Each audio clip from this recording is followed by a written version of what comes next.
यहाँ पर देखेंगे ये जो पोर्टल है गवर्नमेंट ऑफ बिहार का है, जिसका नाम ई मापी रखा गया है। इस पोर्टल पर आने के बाद सबसे पहले आपको अपना अकाउंट बनाना होगा। अकाउंट बनाने के लिए यहाँ पर देखिए एक ऑप्शन मिलते हैं डोंट हैव एन अकाउंट, जिस पर आप क्लिक करेंगे या इसका डायरेक्ट लिंक आपको यहाँ पर मिलता है रजिस्ट्रेशन का, जिस पर भी क्लिक करेंगे तो आपके सामने ये रजिस्ट्रेशन फॉर्म खुलेगा और यहाँ पर भी क्लिक करेंगे तो सेम यही फॉर्म आपको खुलता है।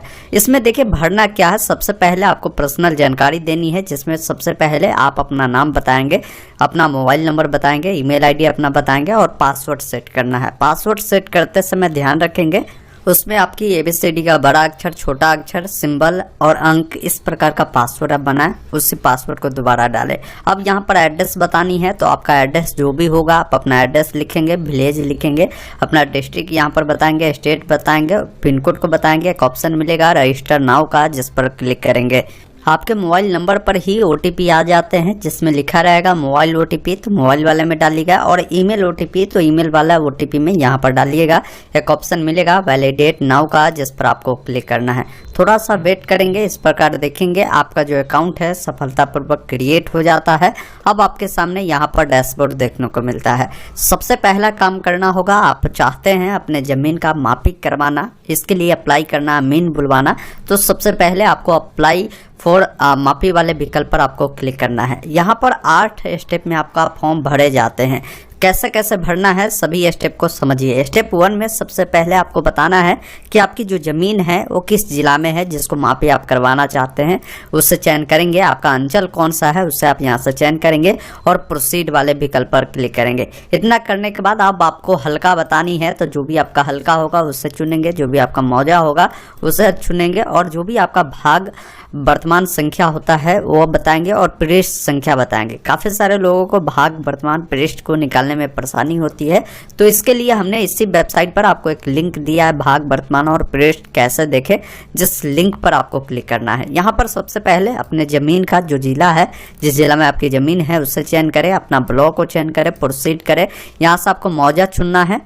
अब यहाँ पर कई सारे ऑप्शन हैं इससे खोजने का, जैसे आप चाहते हैं रैयत के नाम से खोजें, या आप चाहते हैं खाता नंबर से खोजें, या खिसरा नंबर से खोजें, किसी भी नंबर से खोज सकते हैं। तो हम चाहते हैं कि किसान के नाम से खोजें, जिनके नाम से ज़मीन है तो उनका जो भी नाम होगा यहाँ पर हम लिखते हैं, या आप चाहे तो अपना प्लॉट नंबर, इसके अलावा भी जमाबंदी नंबर कुछ भी से खोज सकते हैं। इतने सारे विकल्प है। तो नाम आप डालेंगे, कैप्चा कोड को डालेंगे, सर्च पर क्लिक करेंगे, आपके सामने उस नाम से जितने भी जो किसान होंगे उनका नाम देखने को मिलेगा, उनका जो खाता नंबर है वो देखने को मिलेगा, और यहीं पर देखेंगे भाग वर्तमान और पृष्ठ संख्या आपको देखने को मिलता है। यहाँ पर एक बात की ध्यान रखें, एक नाम से बहुत सारे किसान होते हैं, उनके पिताजी का नाम अलग अलग होते हैं, तो इसकी जानकारी आपको चेक करने के लिए एक ऑप्शन यहाँ पर मिलता है देखे का, जिसके नीचे आपको आँख का सिंबल बना होगा, उस पर आपको क्लिक कर लेना है और इस वाले में पूरी डिटेल देख लेंगे। जैसे जो किसान है उनका नाम, उसके पिताजी का नाम मिलता है, ये मैच कर लीजिएगा कि फादर का नाम सही है या नहीं है। सही होगा तभी यही आपका भाग वर्तमान और पृष्ठ संख्या होगा। उससे आप यहाँ पर डालने के बाद एक ऑप्शन मिलेगा click here to get register to का, जिस पर क्लिक करना है। अब उस ज़मीन का पूरा विवरण आएगा, जैसे उनका नाम, उनके पिताजी का नाम, बाकी कास्ट, ये सब जो डिटेल जो ऐड होगा वो देखने को मिलेगा। उनका खाता नंबर, प्लॉट नंबर और जो भी एरिया होगा उसकी जानकारी आपको देखने को मिलेगा। सिर्फ यहाँ पर चौहद्दी नहीं दिखाती है, तो आप चाहते हैं इसी ज़मीन का आप मापी करवाना, तो उनका जो खाता नंबर है आप लिख दीजिएगा, प्लॉट नंबर लिख दीजिएगा, और साथ ही साथ उसका जो एरिया है जितना भी है वो आप यहाँ पर जानकारी देंगे। और एक ऑप्शन मिलता है ऐड का, जिस पर क्लिक करेंगे, उसकी डिटेल नीचे में आपको ऐड देखने को मिलेगा। और भी अगर मान लीजिए आपका ज़मीन है तो फिर यहाँ पर डिटेल को फिर ऐड कर यहाँ से ऐड पर क्लिक करेंगे और डिटेल आपको नीचे आएगा। एक बार में आप 4 जो प्लॉट है उसको आप नापी करवा सकते हैं ऑनलाइन कर। उसके बाद एक ऑप्शन नीचे में मिलता है प्रोसीड का, जिस पर आपको क्लिक करना है। जैसे यहाँ पर क्लिक करेंगे, यहाँ पर ओके वाले विकल्प पर क्लिक करना है। अब आप 3 स्टेप में आ गए हैं। इसमें आवेदक का विवरण आपको भरना है। सबसे पहले यहाँ पर देखिए जो केस ईयर है वो देखने को मिलेगा।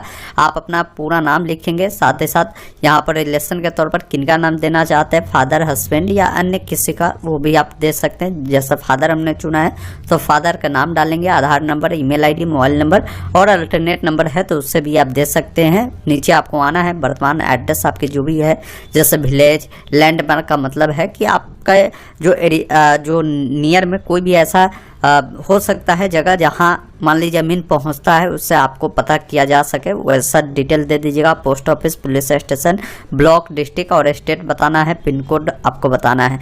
किसी का वर्तमान और परमानेंट एड्रेस दोनों सामान्य है, इस चेक बॉक्स पर टिक करेगा, दोनों फिल होगा। सेव एंड नेक्स्ट पर क्लिक करना है। अब आप चौथे स्टेप में आ चुके हैं। यहाँ पर देखिए पूछा गया है कि मापी की जाने वाली जो भूमि है उसका सीमा का विवरण देना है। जैसे जो आपने जमीन, खाता नंबर, प्लॉट नंबर देखने को मिल रहा है, इसके उत्तर में कौन से किसान हैं, उनका नाम, उनका पता, उनका मोबाइल नंबर, ईमेल आईडी देना है। दक्षिण में कौन किसान पड़ते हैं, उनका नाम, पता, मोबाइल नंबर, ईमेल आईडी। पूर्व में कौन है, पश्चिम में कौन है, इसकी डिटेल आपको देनी होगी। फिर से बाय नेक्स्ट पर क्लिक करना है। ईमेल आईडी नहीं देंगे फिर भी चलेगा, उतना डिटेल आपको देना जरूरी है। बाकी यहाँ पर आप 5वें स्टेप में आ चुके हैं।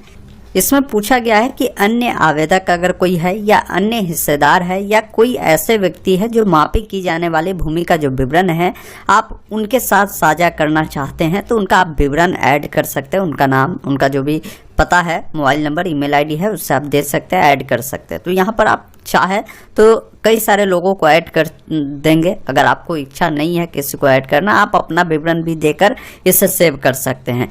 चलिए हम इसको ब्लैंक छोड़कर देखते हैं सेव कर तो भी ये सेव हो जाएगा। मतलब अगर आप किसी को नहीं डालना चाहते तो बिल्कुल किसी को नहीं डालिए, आप ऐसे ही उस स्टेप को आप स्किप कर सकते हैं। आगे बढ़ेंगे तो ये आगे बढ़ जाता है। अब यहाँ पर कुछ जानकारी आपसे पूछी जाती है। जैसे पूछा जाता है कि ये जो आपकी भूमि है क्या प्रसंगत भूमि, मतलब कि जो आपकी अपनी भूमि है ये आवेदक के शांतिपूर्ण रूप से भौतिक दखल कब्जे में है, मतलब कि ये आपके दखल में है तो यहाँ पर एस करेंगे। अगर हो सकता है ये भूमि कोई और अन्य लोग दखल कर लिया हो, उनका नापी करवाना चाहते तो ऐसे स्थिति में आप नो करेंगे। अगर आपके ही दखल में है यहाँ पर आप एस करेंगे। बाकी यहाँ पर उद्देश्य पूछा जा रहा है कि क्यों आप नापी करवाना चाहते, तो कई सारे उद्देश्य होंगे, आप अपना उद्देश्य यहाँ पर बता सकते हैं। बाकी यहाँ पर पूछा गया है कि आपको जब नापी होगी तो इसके लिए आपको शुल्क देना होगा। क्या आप मंजूर है, इसके लिए भुगतान करना चाहते हैं, यहाँ पर आपको एस करना है। फिर यहाँ पर आपसे पूछा गया है कि ये जो भूमि है इससे अगर मान लीजिए इसमें कोई भी वाद विवाद है तो वैसे भूमि है तो आप यहाँ पर नो करें। अगर भूमि में कोई भी विवाद नहीं है, आपका खुद का है, आप चाहते हैं उसका मापी करवाना, आप यहाँ पर सिंपली यस करेंगे। बाकी नीचे आपको आना है। यहाँ पर पूछा गया है कि क्या आप सामान्य प्रक्रिया के साथ मापी करवाना चाहते हैं या तत्काल प्रक्रिया के साथ। तो यहाँ पर देखिए टर्म एंड कंडीशन क्या है आपको हम दिखा देते हैं। इसमें देखिए सामान्य प्रक्रिया में अगर आप काम करवाते हैं तो यहाँ पर आपको अधिकतम आपको 30 दिनों का समय लग सकता है। अगर आपको तत्काल करवानी है तो ये 10 दिनों के कार्य दिवस में होगा। अब दोनों का शुल्क क्या है तो बताया गया है कि शहरी क्षेत्र में अगर आपकी प्लॉट होगी तो मापी का सामान्य शुल्क में आपको 1000 देने होगा। अगर आप तत्काल करवाएंगे तो ये 2000 हो जाएगा। वही ग्रामीण क्षेत्र के प्लॉट होगा तो ये 500 होगा, जो कि सामान्य रूप से अगर आप चाहते तत्काल में करवाना तो ये उसका दुगना हो जाएगा। इन बातों को ध्यान रखिएगा, इसकी जानकारी दी जा चुकी है। तो आप सामान्य से करवाना चाहते तो आप सामान्य चुनें। यही है कि समय इसमें 30 दिनों के भीतर में कभी भी आपकी नापी हो सकती है। तत्काल चुनेंगे तो 10 दिनों के भीतर में कभी भी नापी हो सकती है। अगर कोई तत्काल चुनते हैं, अगर अमीन उपलब्ध नहीं रहता है तो वैसे स्थिति में आप चाहते हैं कि भाई जो सामान्य प्रकार की जो प्रक्रिया होती है उससे ही हो तो यहाँ पर आप एस कर दीजिएगा। बाकी एक ऑप्शन मिलेगा सेव एंड नेक्स्ट का, जिस पर क्लिक करना है। अब अगले स्टेप में 7वें नंबर में आपसे एक डॉक्यूमेंट मांगी जा रही कि इसमें आप जो नापी करवाना चाहते हैं कोई डॉक्यूमेंट दीजिए जिससे प्रमाणित हो सके वो जमीन आप ही का है। तो यहाँ पर आप अपना जो है रसीद दे सकते हैं, दाखिल खारिज वाला जो आपके पास होगा उससे आप दे सकते हैं कागज। उसके अलावा जो खेसरा पंजी उसे दे सकते हैं। कई सारे ऑप्शन हैं, आप जिससे भी देना चाहते हैं उससे आप यहाँ से चुनें, उससे अपलोड करें। और एक ऑप्शन यहाँ पर अपलोड के दिए गए जिस पर आपको क्लिक करना है। उसके बाद एक ऑप्शन मिलेगा नेक्स्ट का, सेव एंड नेक्स्ट का, जिस पर क्लिक करें। ओके वाले विकल्प पर क्लिक करें। यहाँ पर आप रिमार्क में कुछ भी देना चाहे तो यहाँ पर आप दे सकते हैं। बाकी यहाँ पर आपको घोषणा करना है। और एक ऑप्शन नीचे में मिलता है सेव एंड नेक्स्ट का, जिस पर आपको क्लिक करना है। उसके बाद आपको एक देखेंगे टेम्प्रोरी नंबर आपको दे दिए जाते हैं, उसके मदद से आप इसका स्थिति देख पाएंगे। देखिए इसके बाद क्या होता है, क्लियर बताया गया है कि अंचल अधिकारी के द्वारा आपका जो ये आवेदन है उसका सफलतापूर्वक पहले जांच प्रक्रिया की जाएगी। आपने जो दस्तावेज दिया है या जो विवरण दिया वो सही है या नहीं है। सही होने के बाद आपकी जो एप्लीकेशन है इसे अप्रूव्ड किया जाएगा। उसके बाद आपको ऑनलाइन ही भुगतान करना होता है। तो आप कैसे स्टेटस देखेंगे कि ये अप्रूव्ड हुआ है या नहीं हुआ है, इसके लिए इसी वेबसाइट पर जब आप आएंगे एक एप्लीकेशन स्टेटस का एक लिंक हमने दिया है जिस पर आपको क्लिक करना है। यहाँ पर जो भी आपको एक टेम्प्रोरी नंबर दिए गए हैं उसको आपको फिल करना है, सर्च पर क्लिक करना है। इसकी डिटेल आप यहाँ से देख सकते हैं। उसके बाद इनके पोर्टल पर ही आएंगे, इसकी पूरी डिटेल आप देख सकते हैं। जैसे बुकिंग डिटेल में आप जब आएंगे तो आपका फॉर्म इनकम्प्लीट फॉर्म में आप देखना चाहे तो इस पर क्लिक कर सकते हैं। जब आपकी अप्रूव हो